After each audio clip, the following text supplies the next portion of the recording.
사도행전 10장의 말씀은 베드로 사도와 이방인 이달랴 부다의 백부장인 고넬료가 만나는 그러한 설명이 되어져 있는 장입니다. 우리가 어제까지 윗절의 말씀을 계속 살펴서 할 수 있듯이 고넬료하고 베드로가 만나는 것은 하나님께서 만나게 해주셨습니다. 하나님이 고넬료에게 계시를 주시고 베드로에게 환상을 보여주시면서 둘이 만날 수 있도록 감화 감동해 주셨고, 그 성령의 감화 감동에 순종해서 두 사람이 만납니다. 이제 베드로가 고넬료의 청을 받아 고넬료의 집으로 찾아갑니다. 오늘 말씀을 보니까 둘이 대면하게 돼요. 그런데 24절 한번 보세요. 24절 시작.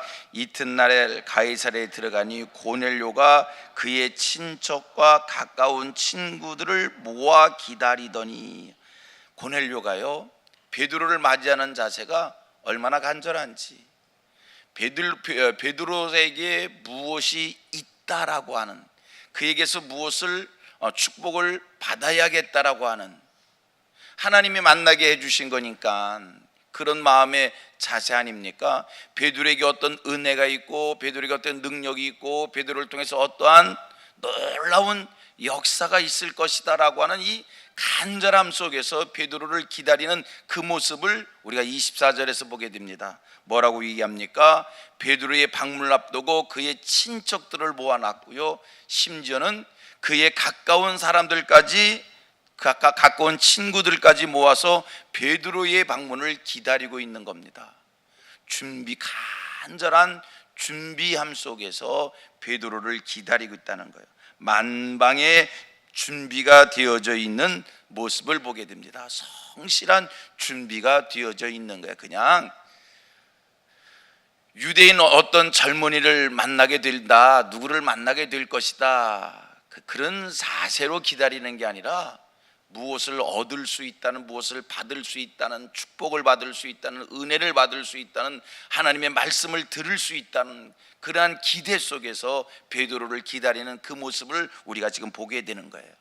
여러분, 제가 이 말씀을 강조하면서 드리고 싶은 것은, 여러분, 하나님이 주시는 은혜는 준비된 심령이 그 은혜를 받는다는 겁니다. 사모하는 자들이, 기다리는 자들이 하나님이 주시는 은혜를 받을 수 있다는 겁니다. 기도로 준비하고 정성껏 준비한 그 심령에 은혜가 임하는 것이고 성령의 역사가 일어난다는 겁니다. 보십시오. 오순절 마가의 다락방에 놀라운 성령의 역사가 일어났습니다. 자, 오순절 마가의 다락방에 성령이 임했단 말이에요. 불이 혀같이 갈라지는 성령이 임했단 말이에요. 그분들이 성령의 능력을 체험했습니다. 중요한 것이 있습니다. 오순절 마가의 다락방에 모인 무리들은 한결같이 하나님이 약속하신 성령을 기다리는 마음으로 모여 간절히 기도할 때, 그때 성령을 받았다는 거예요. 여러분, 누가 은혜를 받습니까? 성령의 역사가 어느 곳에 임하는 겁니까? 사모하는 자들, 기다리는 자들, 준비한 자들에게, 준비한 심령에 성령이 임합니다. 며칠 전에요, 우리 노회에서 노회 목사님, 장로님들이 함께하는 체육대회가 있었어요. 많은 분들이 모였어요. 노회 행사이기 때문에 체육대회를 하기 전에 먼저 경건회를 시작하고 예배를 하고 모든 일을 진행했어요. 설교를 하시는 목사님이, 제가 이렇게 앉아서 설교를 듣는데 상당히 많은 준비를, 정성껏 준비를 갖고 오셨더라고요.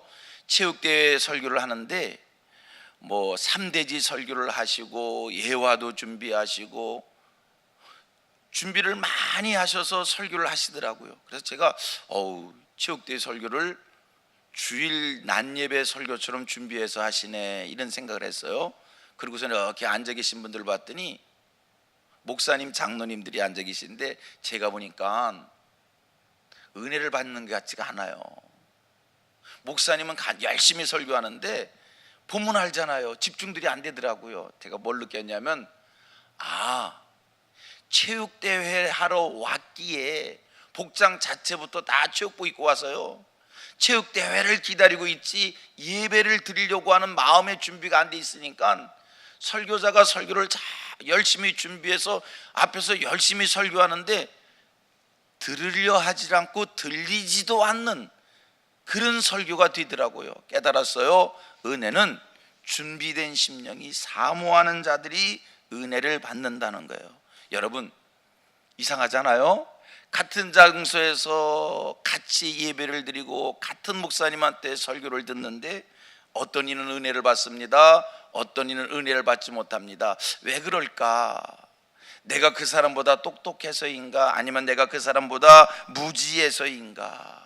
뭐 이런저런 이유를 댈 수 있지만 중요한 거 하나를 지적한다면 이것은 유무식의 이야기가 아니라 얼마나 간절히 사모하는 마음이 있는가, 얼마나 은혜를 받고자 하는 마음이 준비되어 있는가, 이게 굉장히 중요하다는 겁니다. 말씀 앞에 오늘 내게 어떤 말씀을 주시려는가, 오늘 주시는 말씀 속에 내 기도의 제목에 응답이 있다, 오늘 말씀 속에 하나님께서 내게 주시는 축복이 있다, 이런 마음을 사모하는 마음으로 그 설교에 집중한다면 여러분 은혜가 되리라 믿습니다. 누가 은혜를 받는다고요? 준비된 심령, 사모하는 마음, 그들이 은혜를 받습니다. 자, 또 25절 말씀 같이 한번 읽어봅니다. 25절 보면서 이래서 고넬료가 훌륭한 거예요. 왜 하나님께서 이방인 중에 고넬료를 택하셨을까? 여러분, 예수님이 갈릴리 바닷가를 지나가시다가 호숫가를 지나가시다가 제자들을 부르셨단 말이에요. 베드로 제자들을 막 부르셨어요.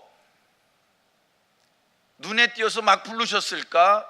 우리 예수님의 눈으로 봤을 때 그들에게 뭐가 통하는 것이 있으니까 부르신 거지, 그냥 막 부르셨다고 생각하지 마세요. 뭔가가 있으니까 부른 거지. 아멘. 아멘입니다.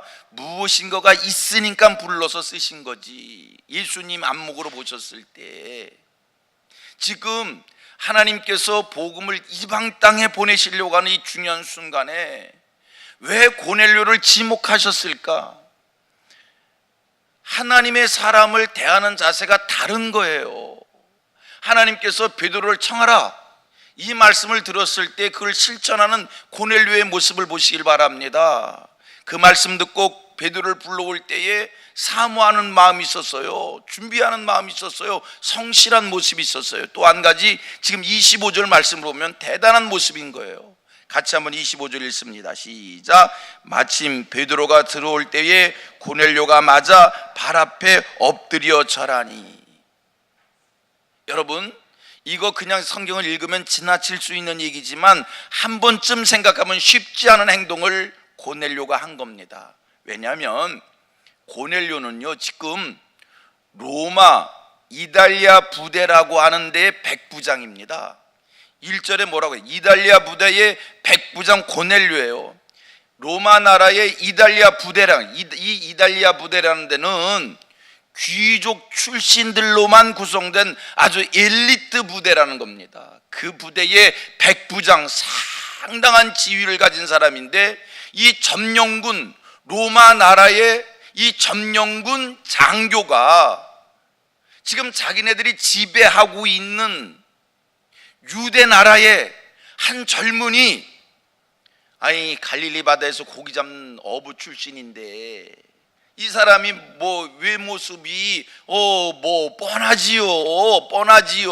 뭐 때깔이 있었겠습니까? 요즘 말로 30년 동안 갈릴리 바닷가에서 바닷바람 쐬면서 고기 잡는 일에 어렸을 때부터 바쳐졌던 사람인데 그 모습은 하나도 세련미가 없었을 거예요.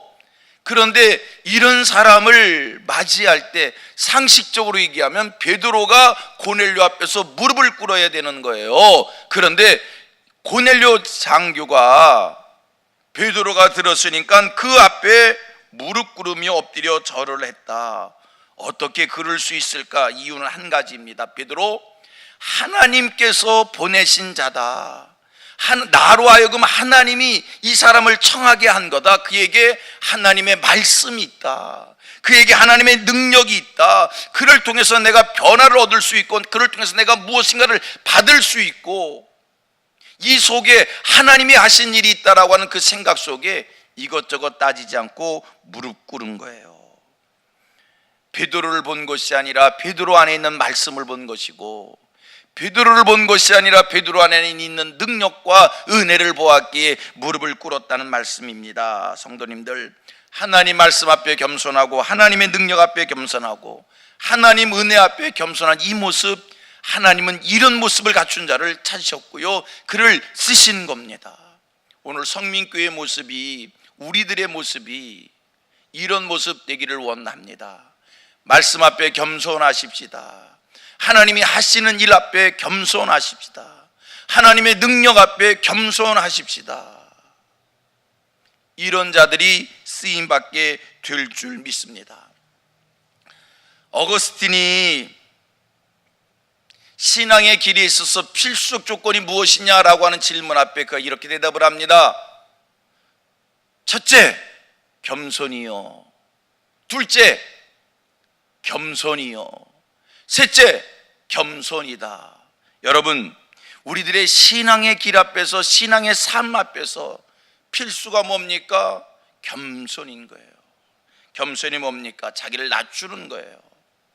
하나님 앞에서 나를 낮추고, 사람들 앞에서 나를 낮추고, 내게 지혜도 있고, 내게 물질도 있고, 내게 신앙의 경륜도 있지만, 여러분, 그런 거 자랑하지 않고 다 내려놓고 낮출 수 있는 이런 겸손이 저와 여러분들의 신앙의 모습 돼서 하나님이 우리를 보실 때 기뻐하시고, 하나님이 하시려고 하는 큰 일 앞에 하나님 우리를 찾아 쓰실 수 있는 그런 준비된 자들이 되기를 주님의 이름으로 축복합니다.